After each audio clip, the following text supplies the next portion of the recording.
And it's Million Dollar Wednesday, our favorite day of the week. Welcome, everybody. We have an exciting webinar as normal on today. Kim, what are we talking about today? Today we're going to be talking about Amazon product branding. All right. And if you guys haven't seen the Million Dollar Case Study, you've missed out a lot because we are starting and scaling an Amazon physical products business up to $1 million in revenue.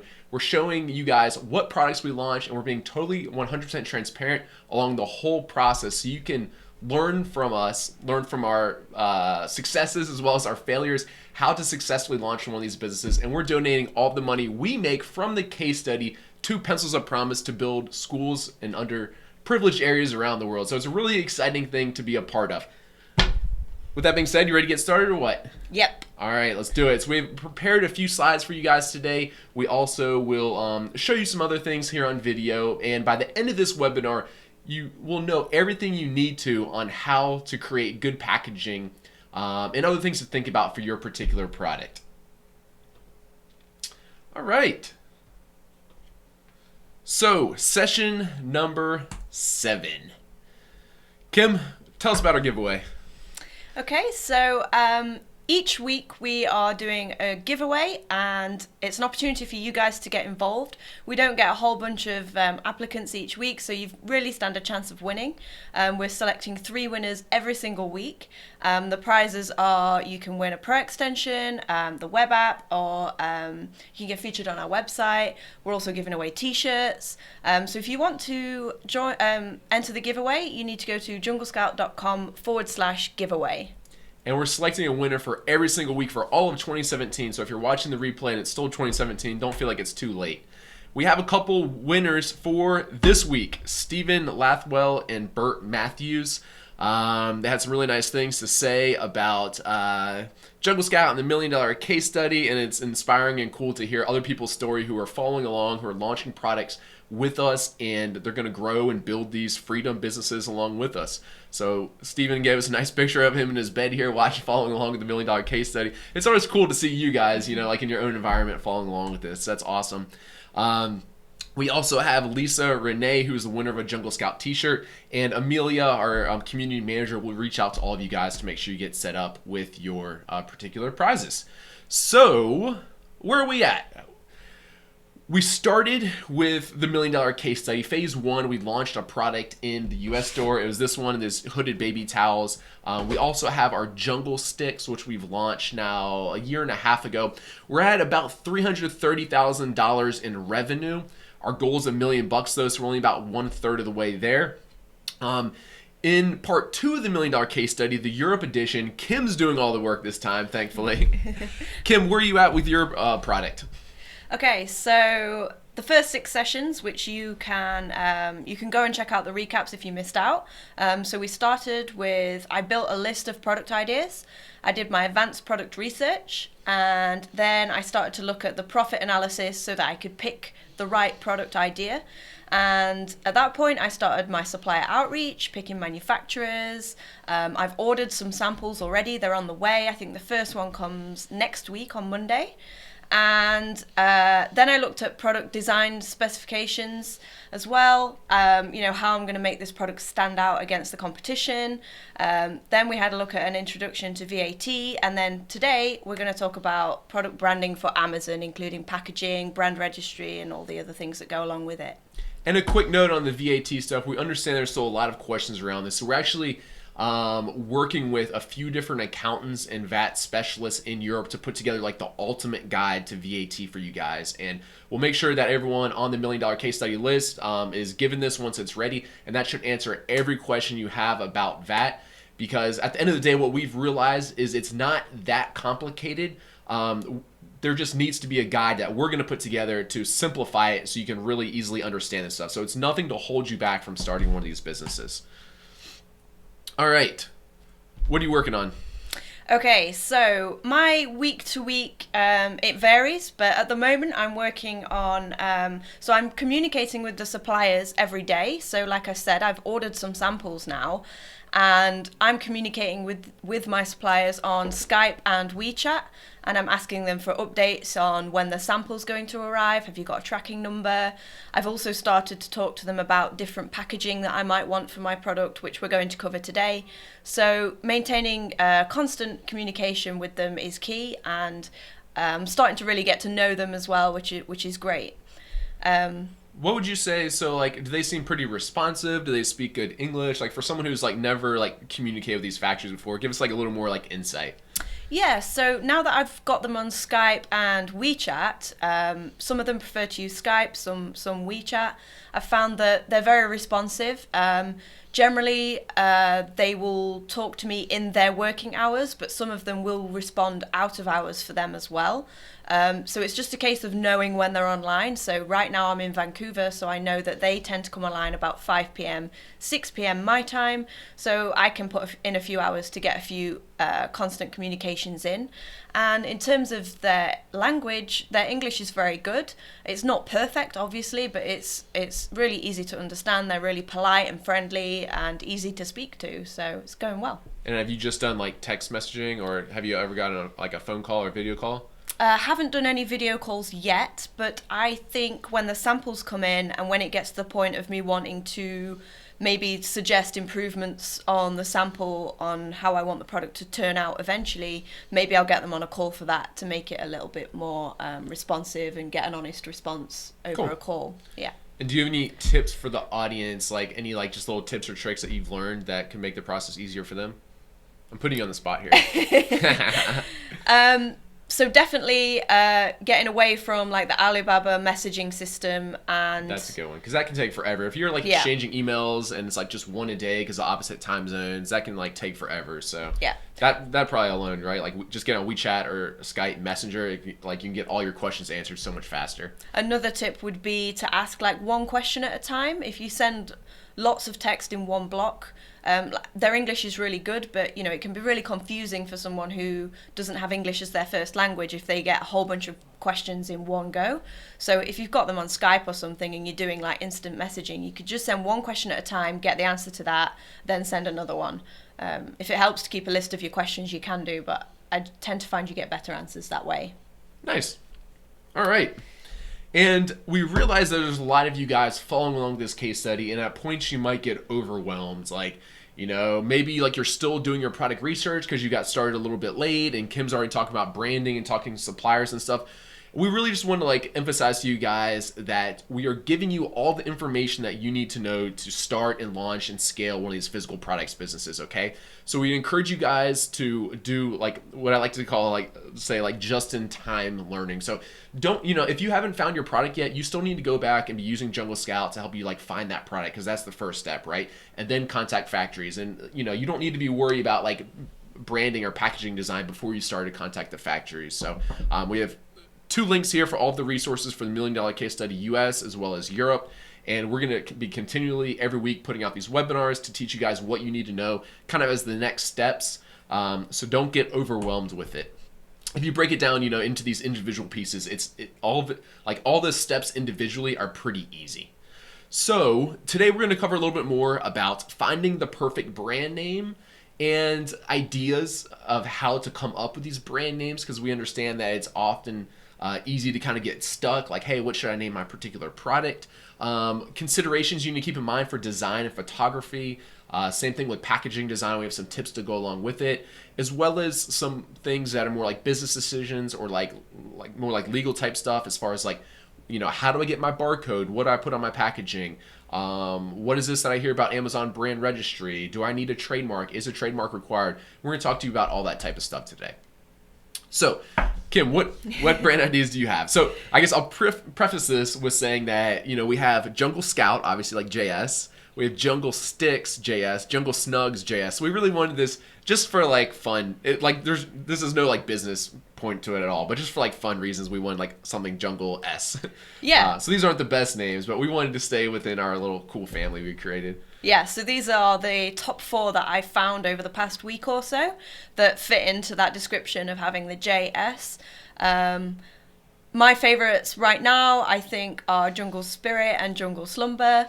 But we're doing a whole bunch of other research behind the scenes, which we'll cover in a moment as well. But these were like my top 4. I had like, I don't know, probably 30 different ideas. Some of them were really silly, but these were my favourite ones. So drop in the chat box right now, guys. We want to know which one of these are your favorite, because this is kind of like a collaborative project, right? So it'd be cool to see. Or if you have any better ideas that are Jungle S something, then we'd love to hear them.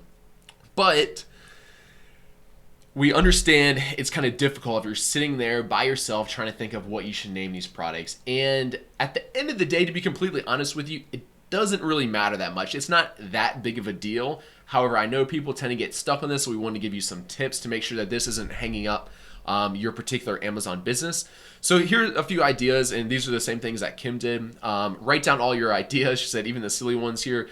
Use online tools such as like the dictionary or synonym finders. For example, like what's a synonym with sleeping or slumber or camping, and like maybe these are words we could use for a particular sleeping bag. My favorite one is this third one. Use Google Images search. And what we like to do here, and Kim actually did this as we were eating lunch a few days ago, like you think of like what type of properties would you like a sleeping bag to have? So what did we come up with? It was like cozy, snuggly, warm, snuggly, soft, or whatever. Yeah. You type like these things into Google Images and see what pops up. So if you type in like snuggly or like soft or warm, you might get pictures of, I don't know, like puppies or like a fire or other thing. And then these would be like good words, because these are like would be images or types of things that people associate with those particular words. So that's a kind of a good way to like get past like the creative block to help you come up with some of these brand names. But like I said, at the end of the day on Amazon, this isn't that big of a deal. So at a certain point, like I wouldn't spend too much time on this. At some point, you just have to choose your favorite and just roll with it. Like don't let this like, never like don't launch your product because you can't find the perfect brand name, because at the end of the day, it doesn't really matter that much. Yeah. Anything else you want to say about that? No, that's it. Other than there's the final point of checking domain availability in case, in the future, if you do decide to get a website for your product. We'll cover this more later. But that might be just one final check you can do before you make that decision on which name to go with. Sweet. All right. If people are looking for designers, Kim, what do you recommend? I would recommend, 99 Designs is a really good place where you can like put a brief up and then people will sort of pitch for the work, I believe. I've personally used Upwork before to find people to help with all sorts of different tasks. It's pretty good website. There's lots of different people on there. I've never used Fiverr, but that's a popular one too. So it's really easy to find someone to help you out with design. You can find someone to meet your needs and your budget. And in the first part of the $1 Million Case Study, we actually covered this in more detail. So if you did ever want to go back and have a look at that episode, the link's on the screen right now. And that goes into more detail on sort of how to brief a designer and things like that. But these 3 are all solid places to start to find someone to design your product branding. And this is for both your packaging design and your logo design. And I'd say like Fiverr is probably the best for like budget-minded people. With always keep in mind, I'm a believer that like you get what you pay for. So if you're paying like $5 for a logo design, it'll probably turn out fine, like good enough to use for your Amazon product, right? But in general with these types of things, you do get what you pay for. Upwork, depending on who you hire, could be the next most cost-effective option. There's lots of good designers on there. Again, like the really, really good ones are probably going to charge a premium rate. But then there's some people that charge very affordable rates that do pretty good work. 99 Designs, that's like you submit your, it's like, I guess like crowdsourced designs. Like you submit what you want and a whole bunch of designers submit their design, and then you choose the winner, and that's the one who gets the money. And I think it's like maybe starts at $300 and goes up. So it's not the cheapest, but you would get a lot of different designs.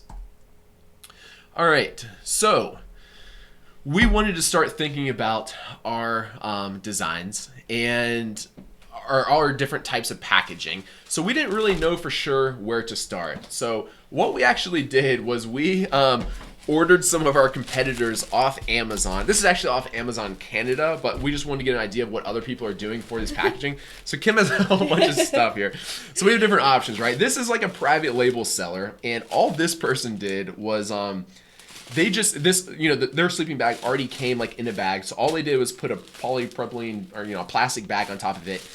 This actually doesn't even meet Amazon's guidelines because it doesn't have the suffocation warning on it, which we'll talk about more in a second. So all they did is they put it in a plastic bag and they put the FNSKU right on there. So Amazon just scans this and that's it. What else you got? This one is huge. This is a big sleeping bag. I think it is suitable for very cold temperatures. It's in this big box, which I guess would be really suitable for like a retail environment if it was going to be shown on the shelves. There's quite a lot of information on the box. It's got things about a warranty, whether it's machine washable, and it's got all the barcodes on the bottom. Yeah, you can get like good ideas by looking at some of the competitors or other people in the industry. That's like Coleman, which is like a well-known established brand. So on there, they put like a warranty on the box and they put their website, and it's also a good place that you can look to see if there's any potential like requirements for different like certifications. So like some electronic stuff, will say like UL certified or like whatever else. So people put that on their actual packaging. And what do you think about this one? This is another one. This one's like a little bit smaller than that big Coleman one. I think this is I don't know if this is a private label seller or not. Teton or something. But again, they did a box instead of just putting it in another bag. Theirs actually looks pretty, I'd say it's like pretty nice, but it wouldn't be that hard to design, right? Like it looks nice, but it's like at the same time relatively simple, so it wouldn't be too hard to design. But yeah, by ordering just some of your competitors, you can see what other people are using for packaging. You can choose kind of like what you like, what you don't like. Like we get some good ideas off this. Like they talk about how much it weighs, because I guess, like people who are backpacking and camping want to know how much it weighs, what the temperature rating is. Another good idea, especially if you're selling in Europe and you're going to do the pan-European thing, is they have different languages on the bottom. It's like the same, you can kind of see that, the same type of information, but in a bunch of different languages. So if we wanted to do that, we could put it in German and Italian and Spanish and I don't know, probably another one or two that I'm forgetting. If, I don't think that'd be a requirement, but it's something to think about that we could potentially do. All right. So when you're thinking about your packaging and what to put on your packaging and doing your packaging design, these are what you need to keep in mind. So you need to have a barcode on your packaging, and we're going to talk more about that in a second. We're going to print the FNSKU, if you can kind of see. We'll go over this more in a second, but we're going to print the FNSKU on our packaging. The country of origin, again, I noticed like that one private label seller didn't have that, but that is a requirement through customs. I guess they're not super lenient or super strict on it, but you might as well follow all the rules. We're going to go ahead and put the brand name, ideally on our product and our packaging, but at least on our packaging. And this is one of the requirements for brand registry.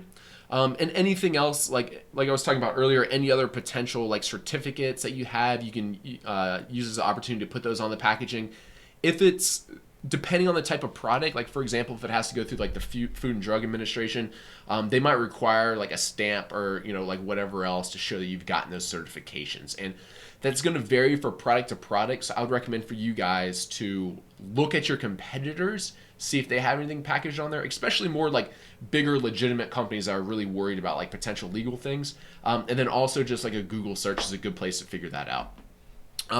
Some of the things that are nice to have but aren't requirements is just visually appealing packaging. You want the first impression from a customer to think of it as a nice and high-end product, and as a result, you might get a better review from it. Contact information. So if you do set up a website, you could put that on there. If not, maybe at least like an email address.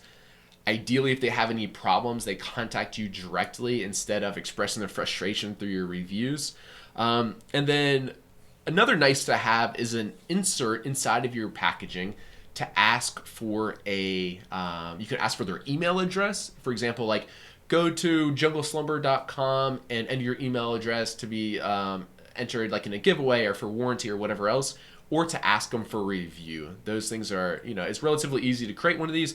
And it doesn't increase like your review rate like that much, but I think maybe it does increase it a percentage or two. All right, what do you think? So when it comes to packaging requirements, so I was trying to find like a good online like resource for this, what's required in different countries.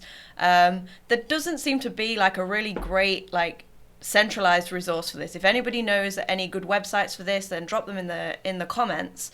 However, we do have some tips that you can follow to try and get to the bottom of what is required on your packaging in the country that you're looking to sell in.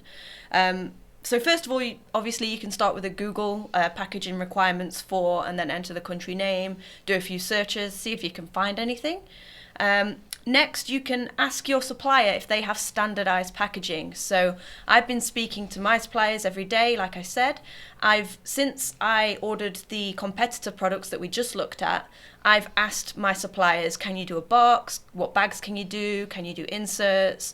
To figure out what their capabilities are, and also ask them, what do you normally do with a sleeping bag? Do you normally put it in a bag or a box? And they'll generally give you, an honest response on that.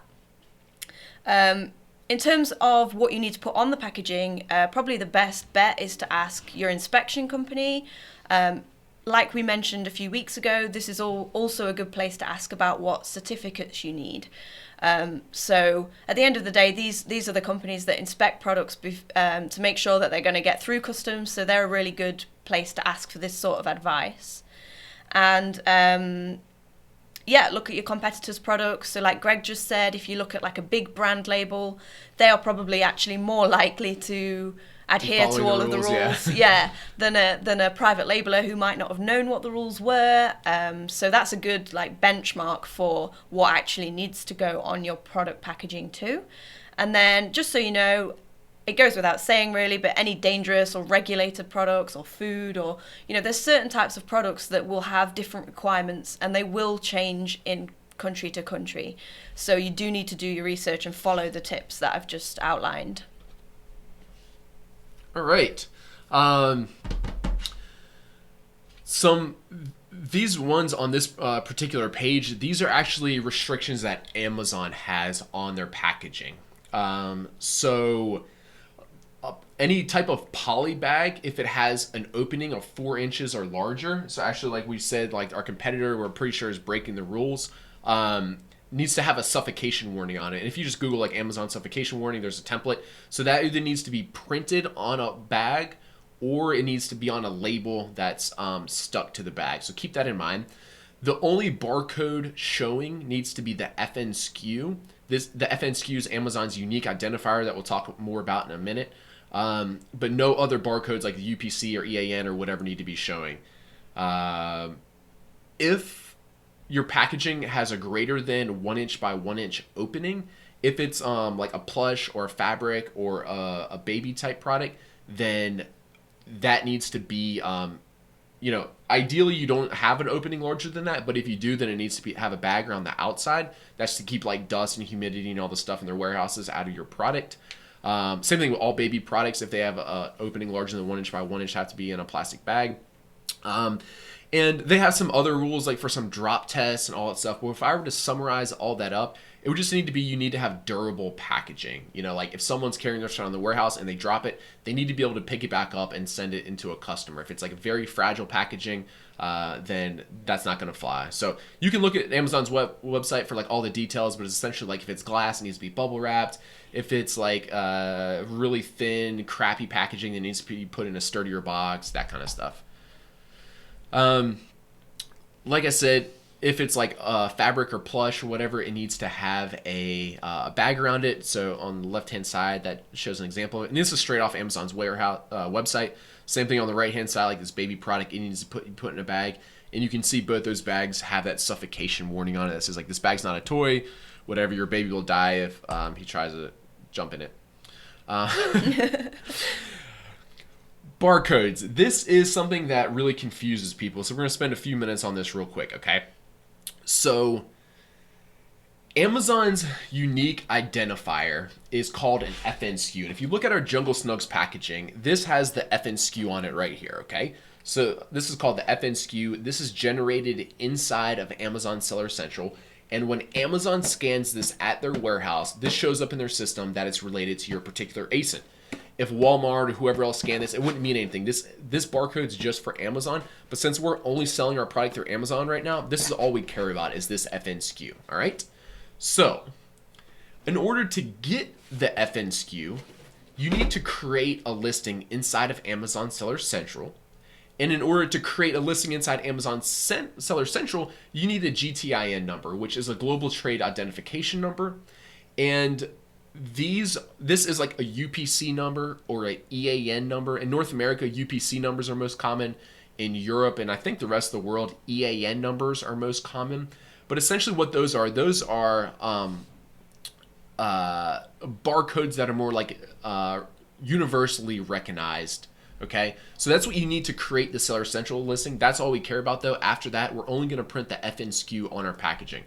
Some people try to print the UPC or EAN on their packaging and then put the FN SKU sticker on top of it, but just skip the extra step of work and just put the FN SKU straight on your packaging. So in order to get these GTIN numbers, which is an EAN or UPC number, there's essentially two options. You can get it straight from the source, which is like GS1, okay? This is costly, but this is, according to Amazon's terms of service, what they require. So essentially what this means is like, this would mean that our jungle snugs are registered with this government agency called GS1. And, you know, if Amazon were to look it up, they would see that our UPC or our EAN is associated with our particular brand name, okay?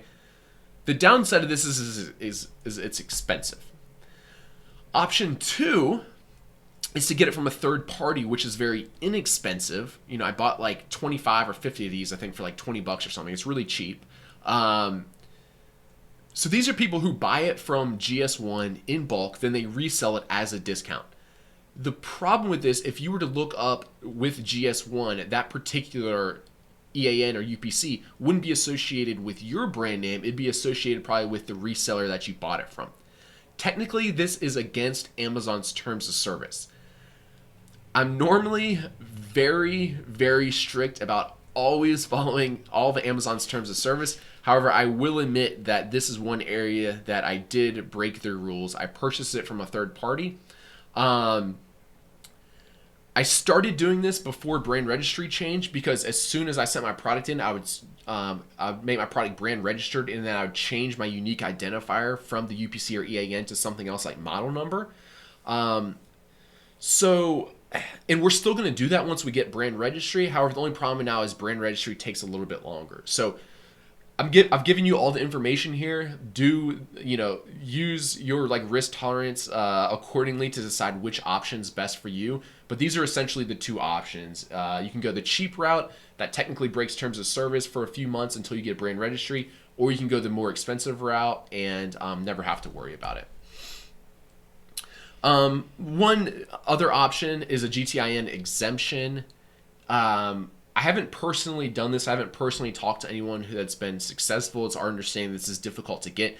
But this is essentially what you do is you just tell Amazon that, hey, for one of these reasons, my product doesn't need a GTIN number. It doesn't need a UPC or EAN to create a listing, and this is why.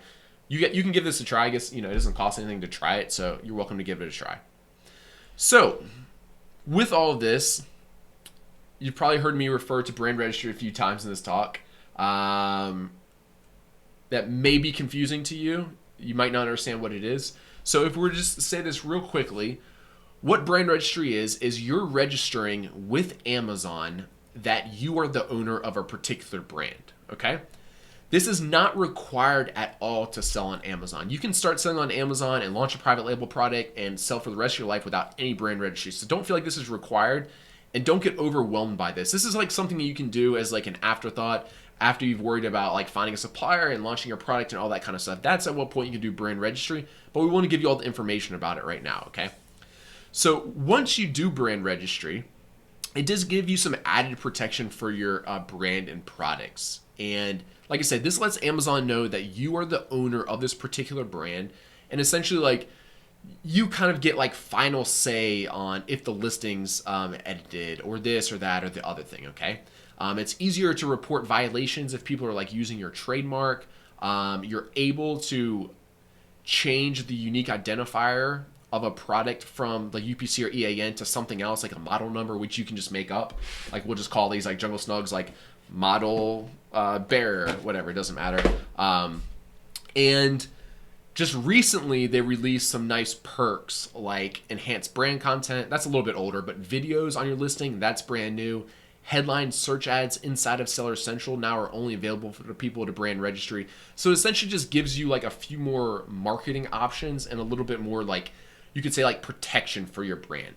So those are the benefits.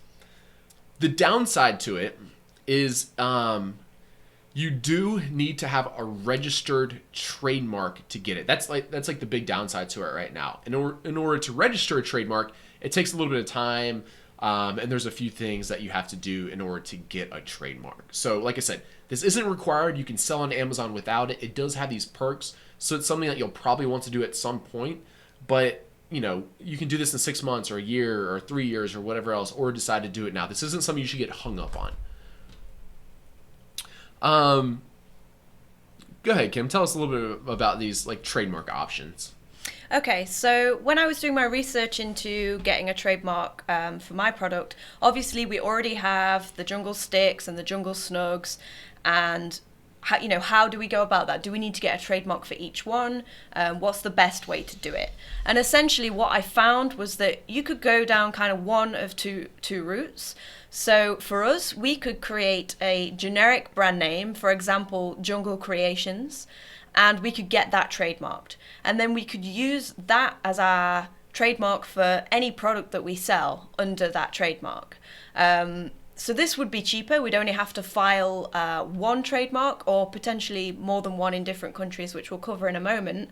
But it would save us having to register a new trademark for each single product that we launch. We could still use Jungle Sticks and Jungle Snugs and Jungle Slumber or whatever the name is on our packaging and things like that. We would still have to put maybe something like by Jungle Creations on the packaging, but we could, still have separate names for each individual product. It's just that we'd have this one trademark that we could use to access brand registry for all of our products. And that's an important thing to note there, that if we were to go this route, we lose all like the legal protection that a trademark gives you. This would essentially just be kind of like, you can think of it as kind of like a hack in order to get access to brand registry for all of your products down the road. So I kind of like this idea, because for most private label sellers, until like your brand really takes off and like starts doing really well, maybe like down the road, you probably don't care that much about that legal protection early on, because it's not like advantageous for other people to try to like kind of like steal your brand or like mislead customers thinking it's your brand or whatever. So by going this route, you have access to all of the Amazon brand registry stuff with like minimal time and cost, because you're only registering one trademark. And it doesn't even, even though like our stuff's called like Jungle Snugs and Jungle Sticks and whatever, Jungle Siesta or Slumber or whatever, it doesn't even have to be Jungle Creations. This is like, our trademark could be like Greg's Cool Products. And then like we launch, a product called Jungle Snugs by Greg's Cool Products. So, yeah. And I know this is a common question, is that people say like, does your trademark need to be the same as your like seller store and the same as like your incorporation? No, it doesn't. Those are like three totally different things. So those don't need to be the same stuff. So what's scenario 2? So scenario 2 is the more complicated and costly route to get a trademark for each of your brand names, so each individual product. So this would mean that you'd have to file for a trademark each time you launch a new product, and then you'd have to wait for it to become registered, and then you'll be able to apply for Amazon brand registry.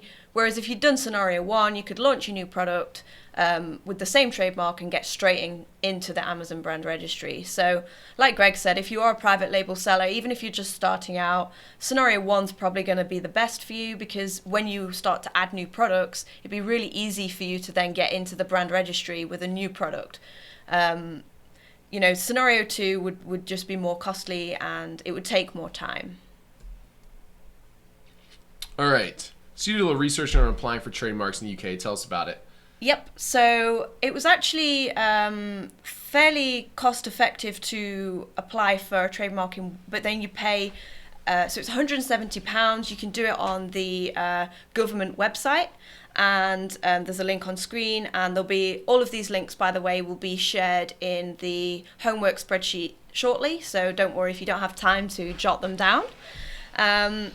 So, yep, you can register as a business or an individual. The only thing that I found you have to be aware of is that the address that you put on there, that will be sort of on a public list. So just be mindful of that.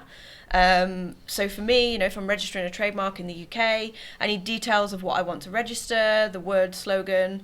I need to figure out, and I think this is the same for a trademark anywhere in the world, you need to figure out what trademark classes you are applying for.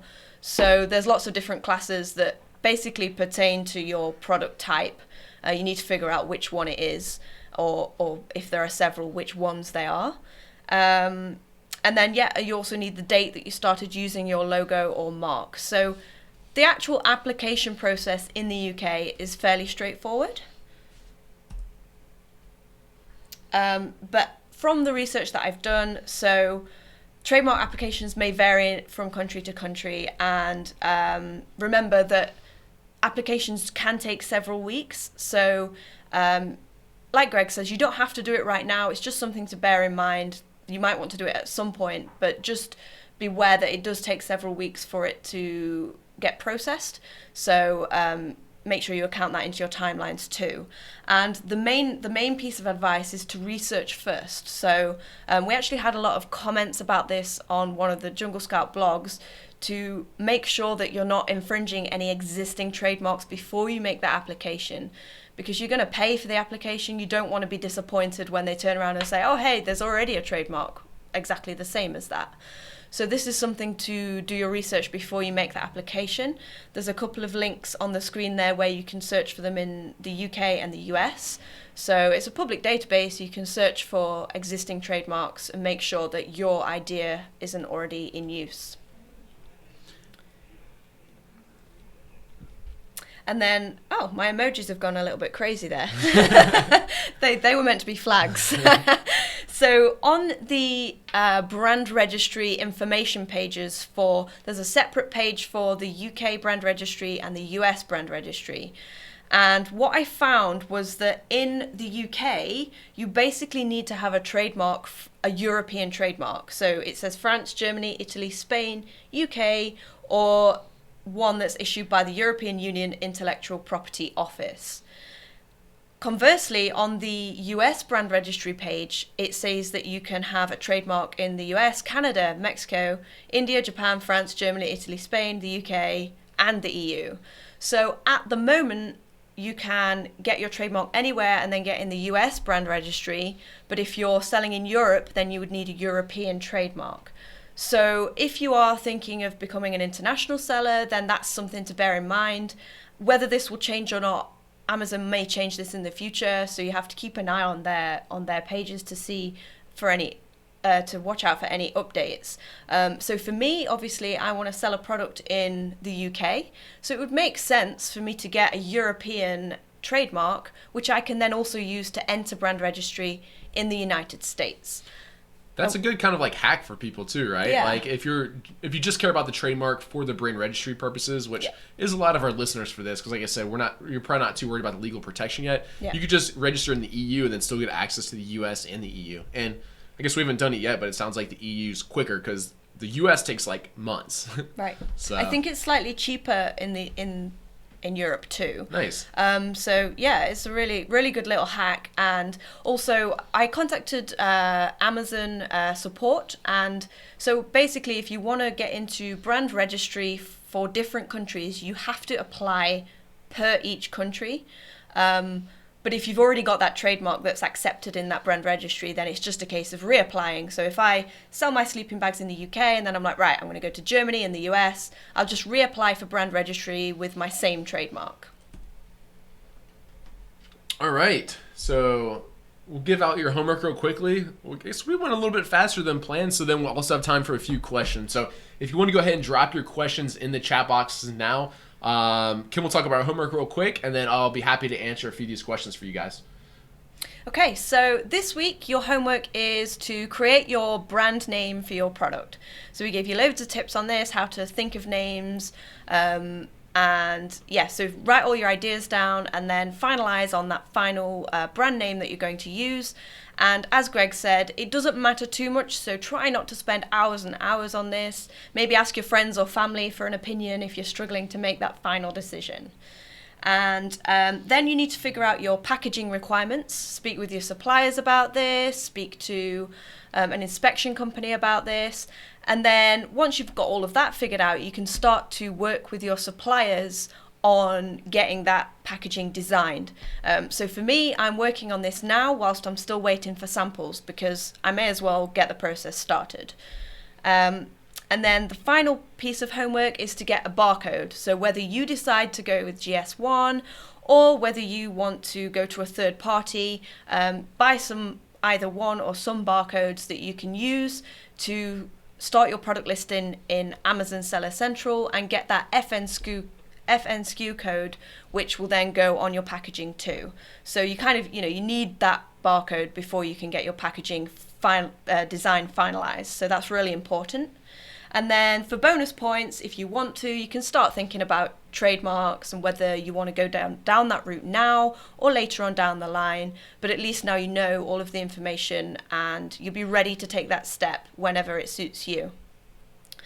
So yeah, if you go to the link, all of the resources and URLs that we've shared in these slides are listed on there. So you can go back and check out all of those as you go through these homework steps.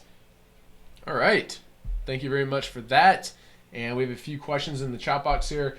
Albie Do said, if I want to change my brand name later, would that be difficult?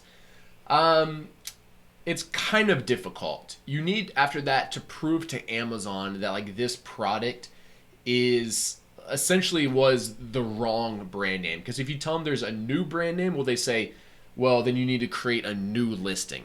But if you can prove to them that that is like the correct product, but it was the wrong, like incorrect brand name, then oftentimes they will change it. But that usually means like having like a website and you show like, hey, this product's on this website and this is where it was wrong and whatever else. So to answer your question, Albie Do, yes, it's kind of difficult. I have a question to add to that. So hit me. Let's say we go for Jungle Siesta and then later on down the line, I decide to get a trademark for Jungle Creations.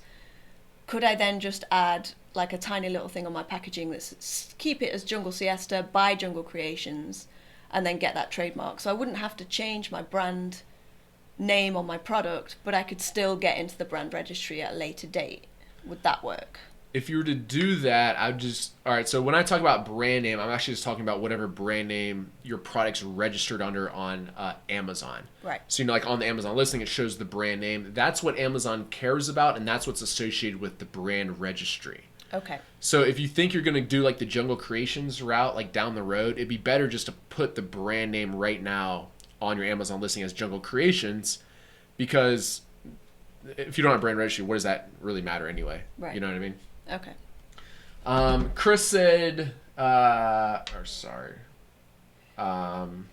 lost this comment, but someone asked if there's any restrictions for new sellers this year mailing products into Amazon. Last year was the first and only year that I'm aware of that they did this. I think like after like October 20th or something, if you never sent a shipment into Amazon before, they wouldn't allow you to do so until after Christmas because their distribution centers were full. I haven't officially heard any word from Amazon that they're going to be doing that again this year. However, if you're worried about it, what I would do, I would just go purchase like one product from like Walmart or wherever else, something else, send it into Amazon, just sell that one product, even if it's at a loss. And then like you're like an established seller, you've already sold something before. So that's what I would do. That's a neat hack. Yeah. All right. Let's see. Chris said, you said after applying to the UK, you would apply to Germany. Would you get a German trademark? You want to talk about that real quick? Okay, so so as I was saying, if you wanted to start selling in the UK and then maybe expand your product out into Germany as well, if you wanted to get into the brand registry for Germany and the UK, then you can use the same trademark so long as it is a European one. The best thing to do is to go and look on the brand registry page for the marketplaces that you're selling in, because the US and the UK one, it has all of the information about what trademarks are currently accepted. So yeah, you could go and check on the German brand registry page and see if there's any other information there. But as far as I'm aware, you can use a European trademark to sell across Europe and get into brand registry across Europe. All right. Deanna said, I'm a Brit living in Seattle, like you, Kim. Yeah. I no longer have an address or a bank account in the UK. Is it okay to completely run my UK biz from the US? And the answer is yes. You don't have to have any UK presence. You don't have to have a UK corporation or a UK bank account in order to launch a product in the UK. So it's, you don't have to live in the US or wherever else. You can live anywhere in the world and sell in the UK. Will you do a case study about product photos? What do you think? I'm a photographer, so yes. All right. I love that stuff. Kim will be running that one. Are you going to do your own photos? I could do. You should try. Maybe, yeah. Go All on a right. camping trip. Yeah. Go on a quick camping trip. Let's grab a few other questions here. Let's see. Kendra said that's what she did about the little hack about sending a product in early, and it worked. So that's cool. Will you launch Jump Send in Europe? Yes, the developers behind me are hard at working on Jump Send for the EU right now. Our goal is by the middle of October to have it ready for the UK, and by late October for Germany, and then we'll probably do the rest of the stores after that. So Jump Send European compatibility support is coming soon. All right. Let's see. Let me see in Facebook here. We'll do a few more questions. Do I need models and a photographer for the pictures of my product? I am confused. I don't know what to do. Larissa asked this. Larissa, if you check on our website, we have a great resource about product photography, but I'll give you the quick rundown of it, okay? The cheap way would be to do your own product photography. Kim actually did a pretty cool post on this where she just did it with an iPhone, and it's like if you get your lighting right and have like a nice like white backdrop and whatever else, you can take pretty good photos with an iPhone. That being said, if you want really nice photos, you'll probably need to hire a professional photographer. These normally run between like $20 to $40 per picture. So if you need like 6 photos, you're looking at spending, I don't know, $150, $200 or something for your photography.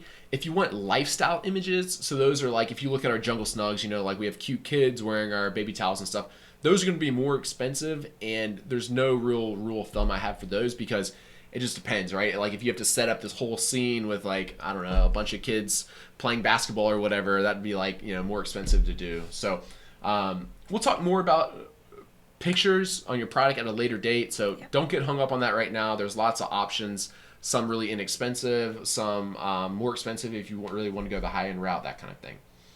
All right.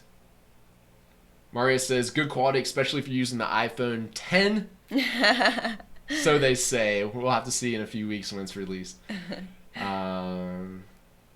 Someone said this is the most fun homework today. I agree. I love this part. I love doing the branding, and it is really fun. It's like a payoff for all that hard work that you've put in. You get to choose a name, and it is a really interesting part of the process.